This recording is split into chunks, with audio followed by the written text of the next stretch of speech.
यदि आपको जीवन में सफलता नहीं मिल रही तो यह वीडियो आपके लिए। चिंटू शहर में अपने माता पिता के साथ रहता था।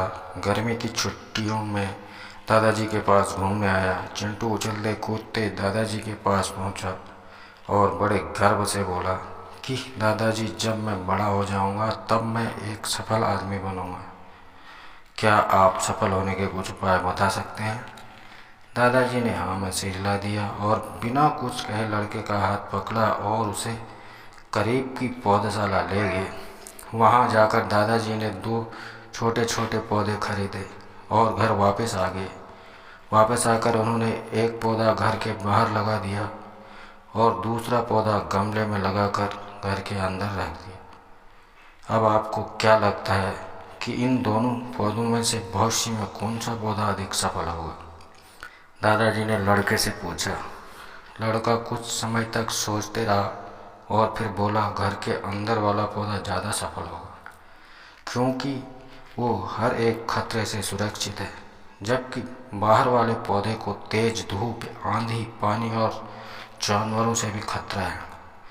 दादाजी बोले, चलो देखते हैं आगे क्या होता है, और वह अखबार उठाकर पढ़ने लगे। दादाजी दोनों पौधों पर ज़्यादा ध्यान देते रहे और समय बीतता गया।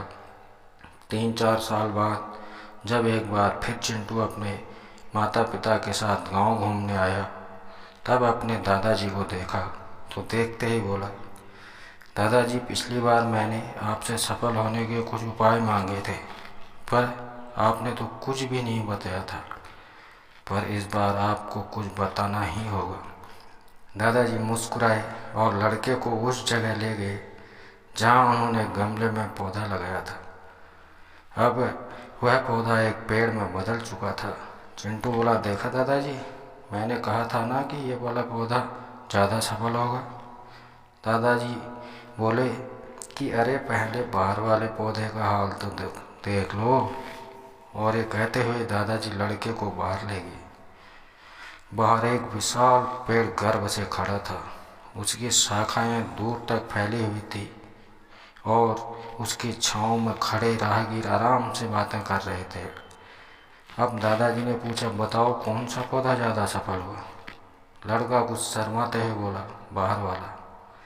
लेकिन ये कैसे संभव है?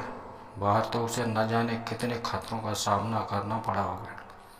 दादाजी मुस्कुराए और बोले, हाँ, बाहर वाले पौधे को बहुत सी चीज़ों से सामना करना पड़ा, लेकिन समस्या का सामना करने से अपने फायदे भी तो हैं।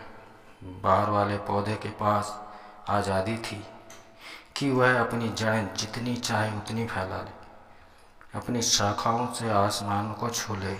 और तुम जिस आंधी तूफान से इस पेड़ के लिए मुसीबत समझ रहे थे, उसी आंधी तूफान ने ही इस पेड़ की जड़ों को इतना मजबूत बना दिया है कि आज एक छोटा सा आंधी तूफान इस पेड़ का कुछ भी नहीं बिगाड़ सकता। बेटे, अब जो मैं तुम्हें बताने वाला हूँ, उसे अगर तुमने अपने अंदर बैठा लिया तो तुम जिंदगी में जो कुछ भी करोगे उसमें सफल हो जाओगे। उन्होंने बोला कि अगर तुमने जीवन भर सिर्फ अच्छे विकल्पों को ही चुनते रहोगे तो तुम कभी भी उतने सफल नहीं हो पाओगे जितनी तुम्हारी क्षमता है। लेकिन अगर तुम तमाम खतरों के बावजूद इस दुनिया का सामना करने के लिए तैयार हो तो तुम्हारे लिए कोई भी लक्ष्य हासिल करना असंभव नहीं है। चिंटू ने लंबी सांस ली और उस पेड़ की तरफ देखने लगा। वह दादाजी की बातों को समझ चुका था। आज उसे सफलता का एक बहुत बड़ा सबक मिल चुका था कि जीवन में हम जिन रुकावटों को जितना बड़ा शत्रु समझते हैं, वही हमें मजबूत और जीवन में बहुत ज़्यादा सफल बनाती। धन्यवाद दोस्तों।